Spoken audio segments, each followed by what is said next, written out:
Hello and welcome to Cadenza. Many people write songs with the intent, or the dream is probably a better description, to have someone else perform or record their music. It must be very flattering for someone to care enough about your song to want to interpret it in a way that one would hope would be for the powers of good and not turn out to be some kind of horrible joke made at the expense of the delicate writer. Don't blame me. Every creative person seems to harbor some degree of these dark and doubtful thoughts, even when they feel they have created something good, like we're supposed to suffer or something. I've experienced the joy and wonder of having a song of mine grow beyond what I initially imagined, at least in presentation. And when you hear it all come together in that new way, it can be overwhelming. Some might say joyous or transcendent. I suppose that the person recreating it could misunderstand it entirely and offer up something way less than one might desire, and you wish you could just erase it from the planet, but I haven't experienced that yet. I can only imagine that might be bad. I'll focus on the good. I figure that I'm a better singer than I am a guitar player, and I'm a better songwriter than I am a singer, although I have done some good singing over the years. I feel like that mindset figures into my writing. My presentation will be okay, probably good enough, but man, it would be great to hear someone else interpret this song, to hear them really take it someplace, and so on. I write in the moment of creation, but there is always that thought of wonder as to where the song is capable of going. Most of them, not far. So far. But it could happen. Billy Joel once said, "I consider myself to be an inept pianist, a bad singer, and a merely competent songwriter. What I do, in my opinion, is by no means extraordinary."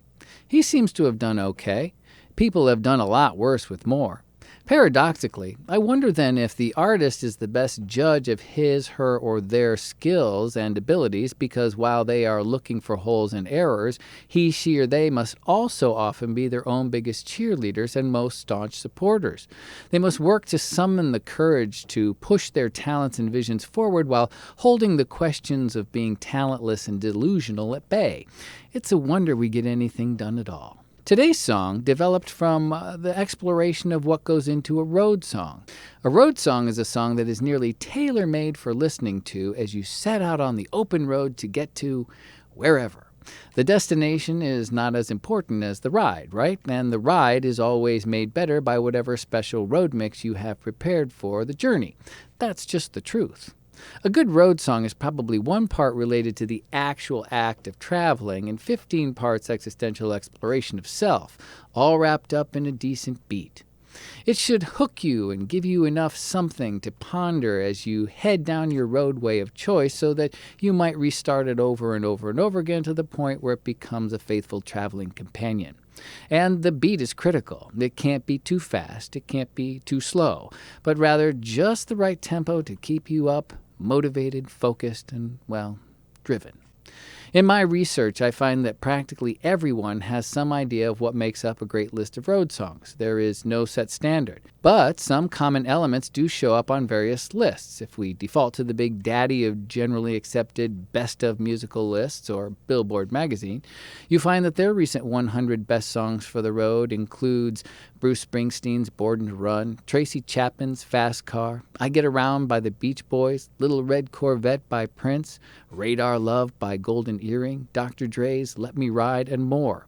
And what a diverse mix of sound it is. As with anything, because music is personal and subjective, you can identify any song you want to as a road song if it meets your criteria for a road song, and nobody can say anything about it, especially if you control the stereo while driving. So I think to myself, what would I put into a driving song? Which is a little bit of a lie, because today's song, which I think is a dandy road song, started with a beat and a guitar shuffle in mind, with the chorus bit popping up almost in tandem with those 2 other pieces. The harder part was coming up with the whole rest of the song using the existing bits as the foundation. I think it aptly reflects the rhythm of the road. It also speaks to a kind of independence and possible wisdom as to how one reacts to certain things one encounters in the day-to-day. I think the key to the whole song is the assertion that of the 2 things you can be in this world, and in this metaphor it's being a passenger or a driver, our hero decides that being the driver, the one who makes choices and embraces consequences of those choices, is the better option in life. If you are driving, you feel it. You are in charge. You are making decisions. You are on your way to your next thing, no matter what it is. That's strong. And while the driver in the song would disagree, there is nothing wrong with being a passenger. Sometimes the passengers are the designated DJs who get to choose the music for the good of all. Sometimes you need to be a passenger. You need to just ride and leave the driving to someone else, like when you're loaded or in some other way diminished or debilitated. You can drive another time. But in this song, you can't be both. And in this moment, as in life, the feeling here is that it's likely better to be in control of your own destiny than having someone else leading you around. What do you think? Let's hit the road and take a crack at Not Here for the Ride.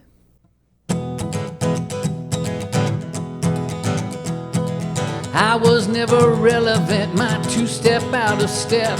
My lost and lonely way of thinking hasn't caught on yet. And while I sit here thinking things, the world just passes by. No matter what I do out here, I'm not your new age guy. It's just not me.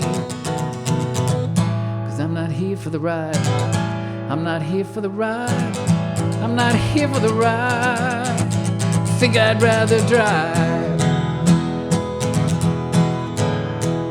They never come to see my TED or listen to my songs. My carefully constructed way of speaking turns them off. It's not that other people do a better job than I. It's just that some folks get the breaks while others get passed by. But not me. 'Cause I'm not here for the ride. I'm not here for the ride. I'm not here for the ride. I think I'd rather drive. You talk about your Mother Earth like you owe her restitution. You protest in the name of life without any solutions. You post about the travesties that happen day to day. I recognize your callous sins and someone has to pay, but not me. 'Cause I'm not here for the ride. I'm not here for the ride. I'm not here for the ride. Think I'd rather drive. You throw around the name of God as if you represent him, but when it comes to taking tolls, he always comes up missing. You never know the watcher and you never know who's seen. I have the right to change my mind, so I keep walking free. Said I'm free. 'Cause I'm not here for the ride. I'm not here for the ride. I'm not here for the ride. Think I'd rather drive. You say the most god-awful things while safely out of range. You tell me things that you believe and then you call me strange for seeking out a path to walk that strays away from yours. You hide behind the curtains while I look for open doors. That's the key. 'Cause I'm not here for the ride. I'm not here for the ride. I'm not here for the ride. I think I'd rather drive.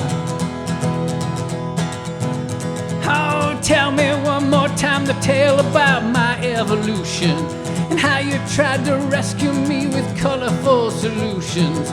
How you got me in the back and safely strapped me in and leaned my head against the glass so the ride can now begin. But I broke free. 'Cause I'm not here for the ride. I'm not here for the ride. I'm not here for the ride. You know I'd rather drive. You know I'd rather drive. You know I'd rather drive. Till next time, play freely.